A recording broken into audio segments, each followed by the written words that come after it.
The quiet before the storm. The morning routine. Captain Elena Vasquez stood at the observation deck of Aurora Station, watching the twin suns of Kepler-4 paint the sky in shades of orange and gold. Her coffee steamed in the recycled air as she observed the daily ritual of her people beginning another day. 8,000 souls called this distant world home, and each one had chosen to leave Earth's crowded cities for the promise of a simpler life among the stars. The mining colony stretched across a valley rich with quantum crystals, rare minerals that powered faster-than-light communication across the galaxy. Alina had been the colony's administrator for 6 years, ever since her retirement from the Earth Colonial Defense Force at 45. She had seen enough war to last several lifetimes. Aurora Station was supposed to be her peaceful retirement. Below, the massive mining crawlers emerged from their underground garages like mechanical giants awakening from sleep. Each crawler was the size of a city block, equipped with plasma cutters that could slice through solid rock and extraction arms that could lift tons of material. The colonists had modified these machines over the years, adding better life support systems and communication arrays. What they didn't realize was how these modifications would soon save all their lives.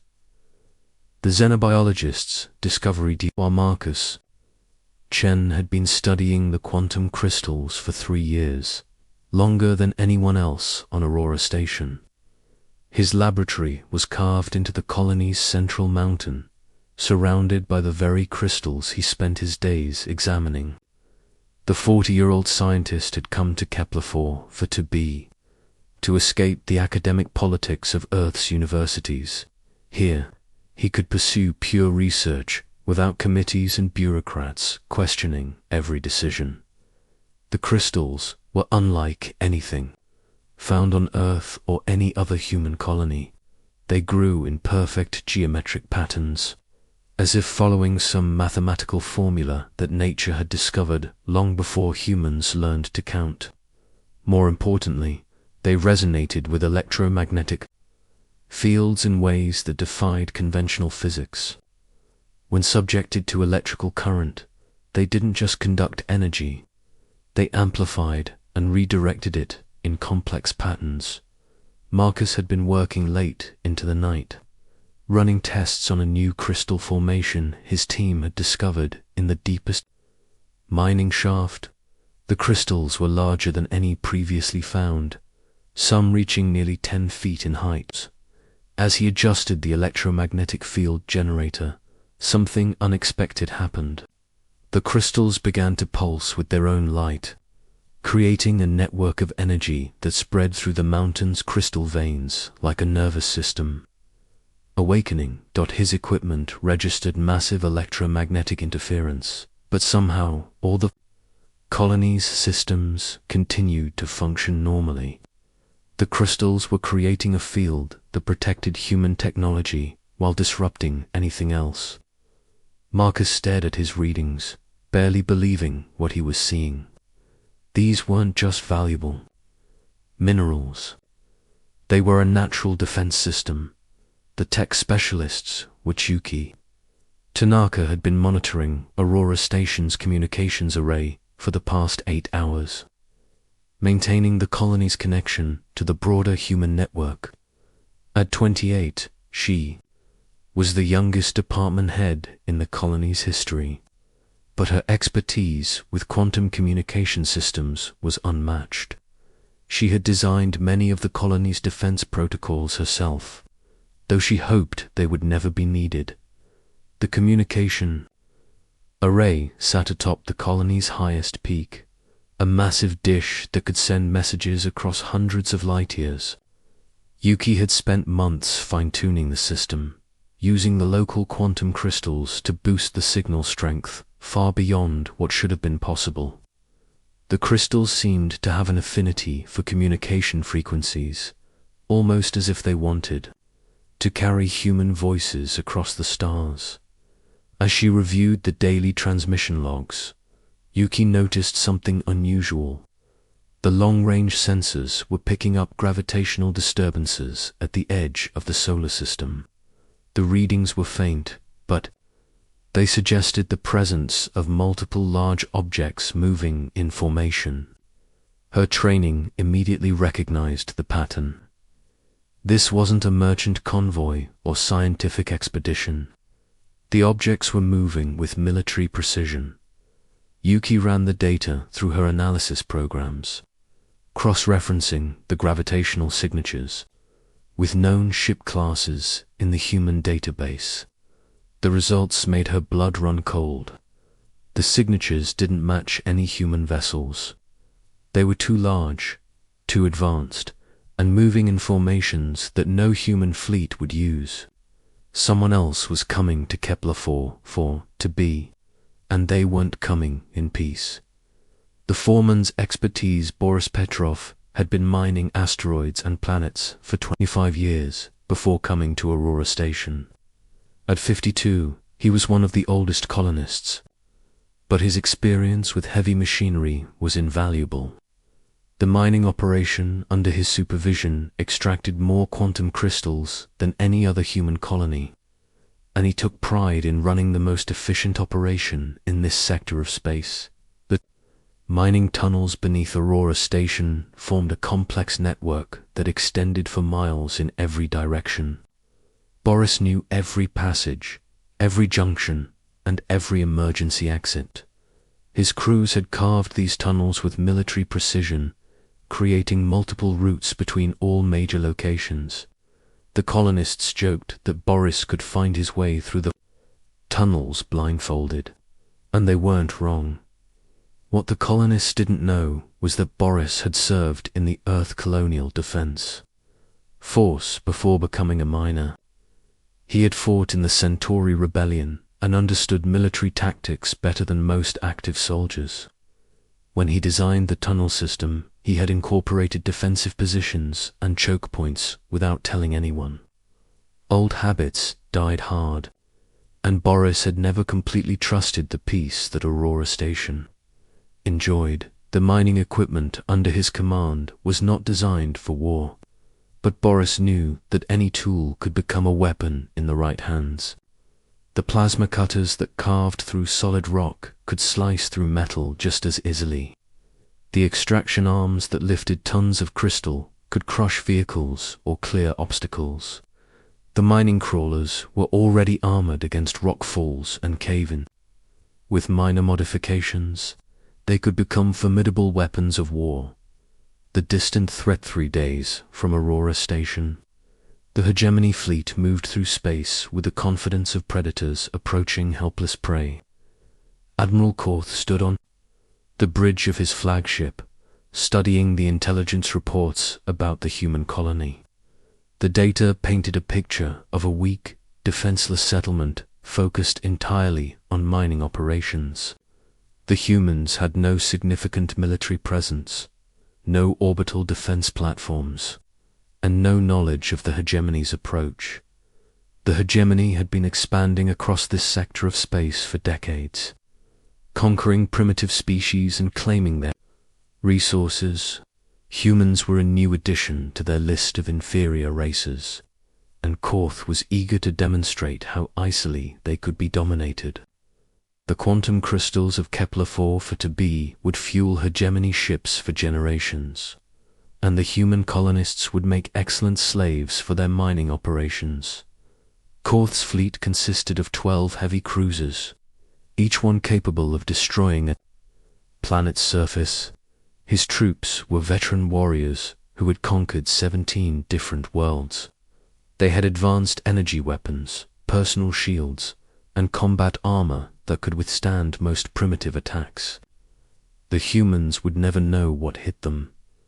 The Admiral had studied human military doctrine and found it lacking. Humans relied too heavily on projectile weapons and explosive devices. Their technology was crude compared to hegemony energy weapons and force fields. The conquest of Aurora Station would be completed within hours, possibly minutes. It would be another easy victory for the hegemony empire. The preparation **. Alina received Yuki's report while reviewing the weekly production numbers. The news of approaching alien ships transformed the peaceful colony administrator back into the military officer she had once been. Within minutes, she had activated the colony's emergency protocols and called for a general assembly. The colonists gathered in the main assembly hall, their faces showing confusion and fear. These people had come to Kepler-4 to escape conflict, not to fight an alien invasion. Alina stood before them, her voice calm and confident despite the gravity of the situation. She explained the threat approaching their world and the limited time they had to prepare. Dr. Chen presented his findings about the quantum crystal's defensive properties. The crystals could create electromagnetic fields that would disrupt alien technology while protecting human systems. If they could activate the entire crystal network beneath the colony, they might be able to level the playing field against their technologically superior enemies. Yuki outlined her plan for using the communication array as a weapon. The same systems that carried messages across space could be modified to broadcast electromagnetic pulses that would interfere with alien electronics. The quantum crystals would amplify these pulses, creating a defensive barrier around the colony. Boris explained how the mining equipment could be converted for combat use. The plasma cutters could become directed energy weapons. The mining crawlers could serve as mobile fortresses. The tunnel network could provide concealment and tactical advantages. Every tool in the colony could become part of their defense. The colonists listened with growing determination. They had built Aurora Station with their own hands, carved homes from solid rock, and created a new life among the stars. They would not give up without a fight. The peaceful miners and farmers began to transform into defenders of their world. The crystal network awakens Dr. Chen worked frantically to activate the quantum crystal network that ran through the mountains. Beneath Aurora Station, his team of geologists and technicians had mapped every crystal formation in the area, but they had never attempted to connect them all into a single system. The task required precise calibration of electromagnetic fields across miles of underground crystal veins. The process began in the deepest mining shafts, where the largest crystals pulsed with increasing intensity.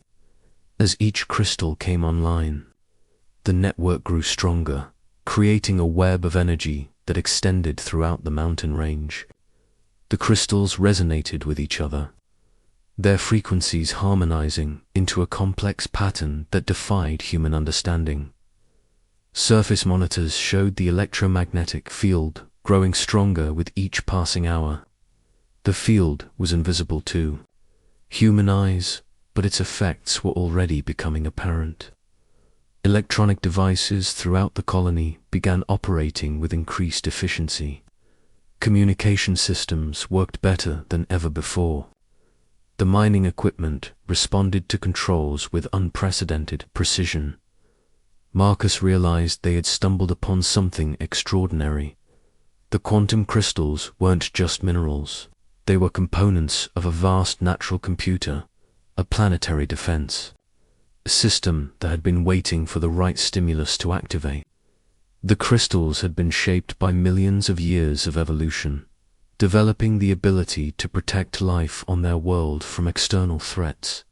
The final hours as the hegemony fleet approached the outer planets of the Kepler 442 system, Aurora Station completed its transformation from peaceful colony to fortress. The mining crawlers had been equipped with improvised weapons and armor plating. The tunnel entrances were disguised and fortified. Every colonist knew their role in the coming battle. Alina stood in the colony's command center, surrounded by displays showing the status of their defenses. The quantum crystal network was fully active, creating an electromagnetic field that extended far beyond the colony's boundaries. The modified communication array was ready to broadcast disruption signals. The mining equipment had been converted into weapons of war. The approaching alien fleet had no idea what awaited them. They expected to find a defenseless mining colony, populated by primitive humans. Instead, they would encounter a unified community that had turned their entire world into a weapon. The crystals that the aliens came to steal would be the very instruments of their defeat. Yuki's sensors tracked the alien ships as they entered the system. 12 massive vessels, each one larger than anything humanity had ever built. Their weapons could devastate continents, and their shields could deflect nuclear weapons. But they had never encountered anything like the quantum crystal network of Kepler-44 to be. The final countdown began. In less than 7 minutes, the hegemony fleet would learn that humans were not the easy prey they appeared to be. The quiet mining colony of Aurora Station was about to become the site of the shortest and most decisive battle in galactic history. Asterisk. 7 minutes to victory.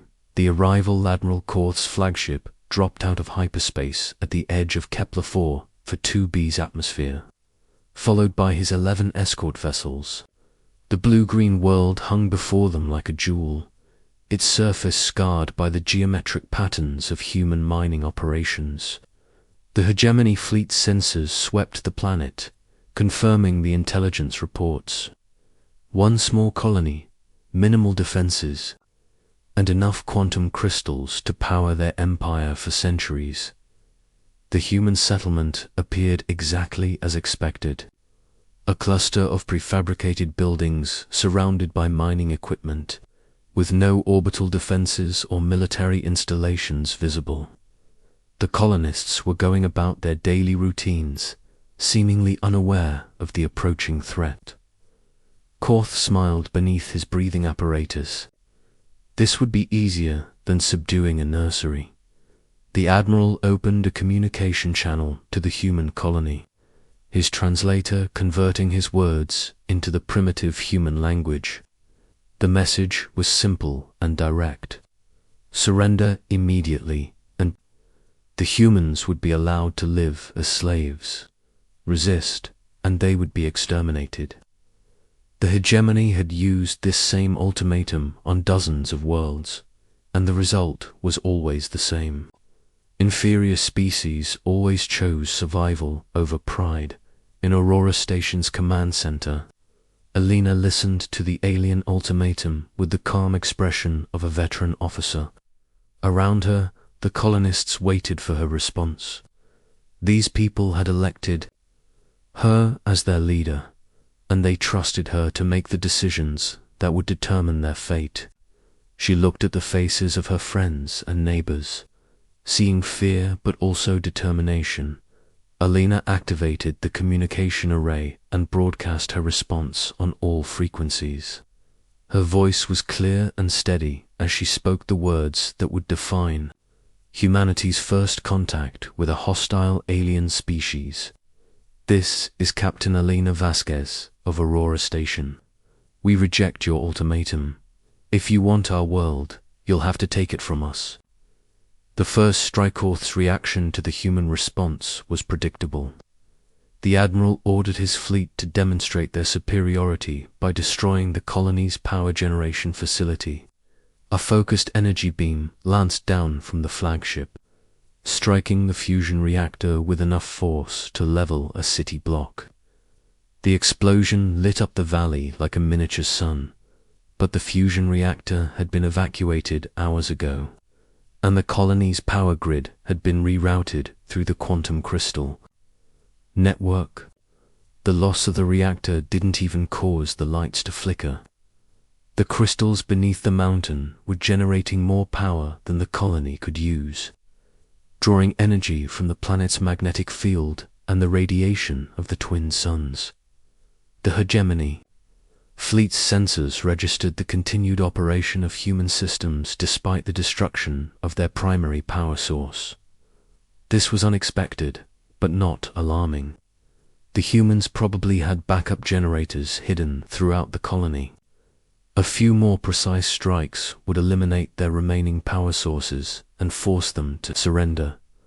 Dr. Chen monitored the crystal network from his underground laboratory, watching as the alien attack triggered automatic responses throughout the system. The crystals were reacting to the energy weapons, analyzing their frequencies and developing countermeasures. The network was learning, adapting, and preparing to defend itself against this new threat. The second alien attack targeted the communication array atop the colony's highest peak. Another energy beam struck the installation, but this time something different happened. The beam scattered as it approached the array, deflected by an invisible electromagnetic field. The crystals had extended their protective influence beyond the mountain, creating a defensive barrier around the colony's most important systems. The network responds. Yuki watched her instruments with growing excitement as the quantum crystal network demonstrated capabilities that Dr. Chen had only theorized about. The crystals were not just creating a defensive field. They were actively analyzing and countering the alien technology. Each energy beam that struck the colony provided more data for the network to process. The modified communication array began broadcasting electromagnetic pulses that interfered with the hegemony fleet's sensors and targeting systems. The pulses were amplified by the crystal network, creating waves of disruption that washed over the alien ships. Their advanced shields, designed to deflect energy weapons and physical projectiles, were useless against this form of attack. Asterisk. Admiral Korth watched his tactical displays with growing concern as his fleet's systems began to malfunction. Navigation computers provided incorrect readings. Weapon systems failed to lock onto targets. Communication between ships became garbled and unreliable.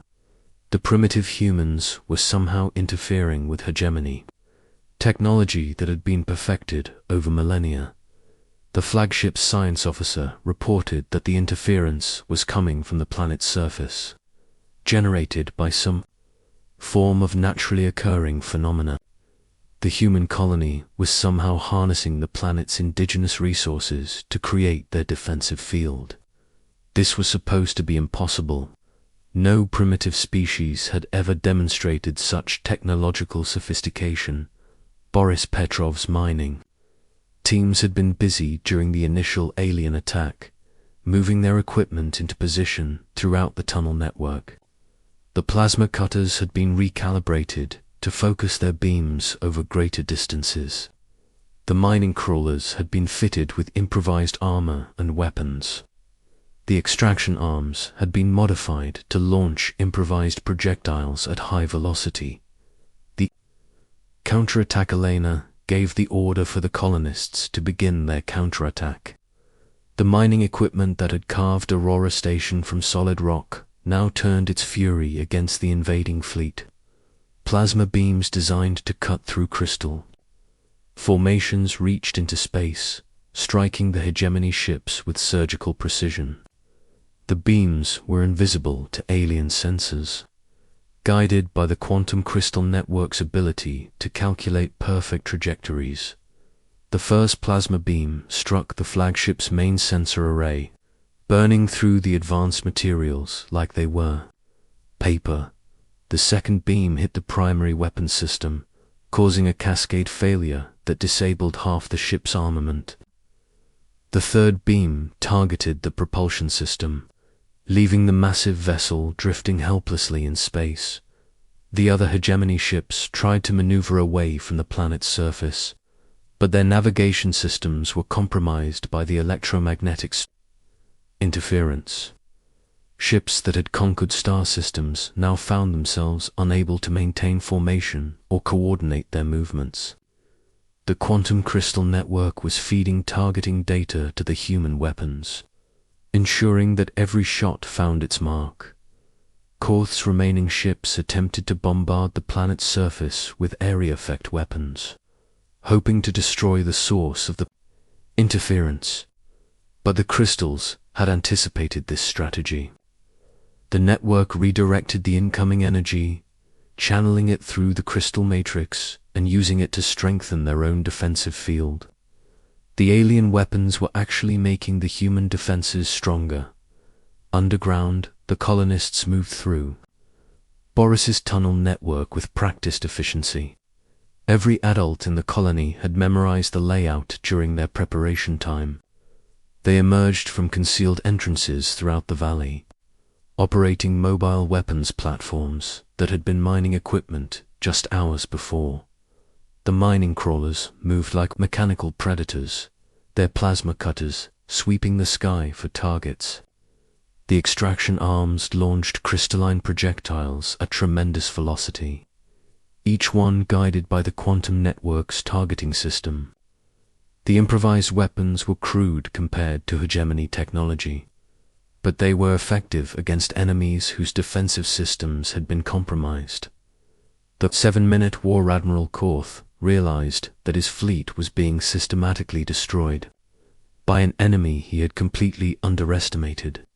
The humans had turned their entire world into a weapon, using resources and technology that the hegemony had never encountered. His ships were being picked apart by mining equipment operated by farmers and technicians. The alien commander attempted to rally his remaining vessels for a coordinated assault on the colony's main settlement.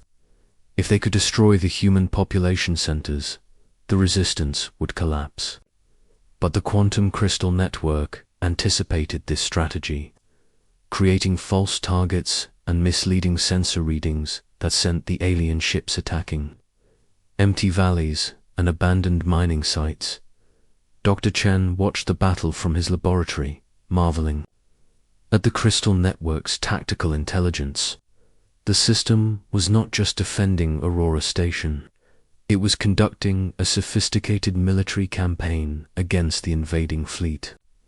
The crystals were using every principle of warfare, from deception and misdirection to concentrated firepower and defensive positioning. The hegemony. Fleet's casualties mounted with each passing minute. Ships that had been built to last for centuries were being destroyed by converted mining equipment. The alien warriors who had conquered 17 worlds were being defeated by human colonists who had never fired a shot in anger. The impossible was happening before their eyes. Alina coordinated the defense from her command center, but she realized that the battle was largely being fought by the quantum crystal network itself. The crystals had integrated with the colony's systems, creating a symbiotic relationship between human technology and alien defenses. They were no longer just defending Aurora Station. They were teaching the crystals how to fight. The retreat after 7 minutes of combat, Admiral Korth made the decision that would haunt him for the rest of his military career. He ordered his surviving ships to retreat from the Kepler 442 system. The mighty hegemony fleet, which had never suffered a defeat, turned and fled from a human mining colony.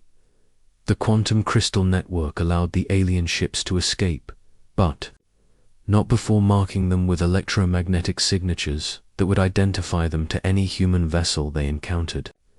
The crystals had learned to recognize hegemony technology, and they would share that knowledge with the broader human network through the communication array. Boris's mining teams emerged from their tunnels to survey the battlefield.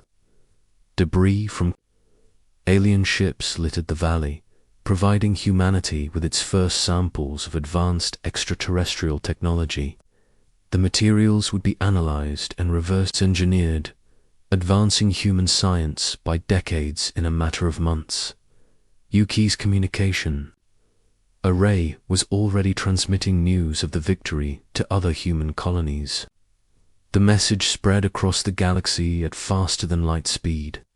Carried by the quantum crystal network that connected human worlds, humanity had faced its first test against a hostile alien species and had emerged victorious. Dr. Chen documented everything that had happened during the battle, creating a detailed record of how the quantum crystal network had defended Aurora Station. His research would revolutionize human understanding of planetary defense systems and led to new technologies that would protect human colonies throughout the galaxy. The aftermath, the news of Aurora Station's victory spread through human space like wildfire. A small mining colony had defeated an entire alien invasion fleet in just 7 minutes. The story inspired other human settlements to examine their own natural resources for defensive capabilities.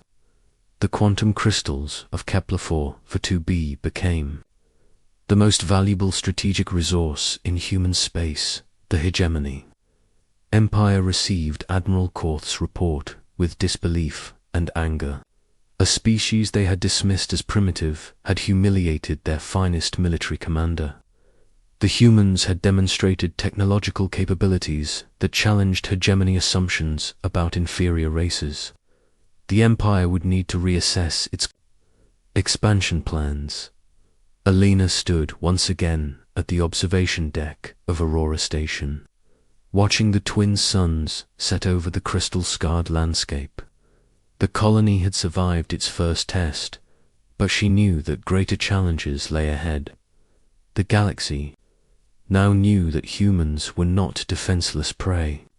Some species would respect their strength, while others would see them as a threat to be eliminated.